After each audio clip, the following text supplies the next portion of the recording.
السلام عليكم، ازيكم عاملين ايه؟ النهارده ان شاء الله هنعمل لكم كده عصير صحي ومش هنستخدم فيه السكر خالص. زي ما انتم شايفين كده، عندي في الاول خالص عندي حوالي نص كوبايه من التمر الطري. طبعا هشيل منه النوى.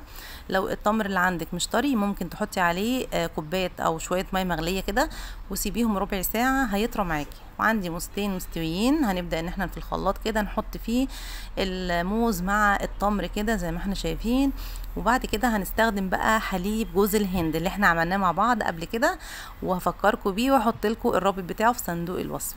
ونبدا ان احنا نخلط المكونات مع بعض كده كويس جدا زي ما انتم شايفين كده. وخلاص كده العصير بتاعنا جهز، مش محتاج ان هو يتصفى خالص.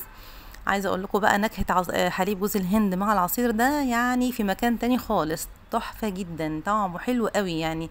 وطبعا التمر مدي طعم حلو قوي للعصير، مش محتاجين معاه سكر خالص. وطبعا التمر افيد من السكر زي ما انتم عارفين.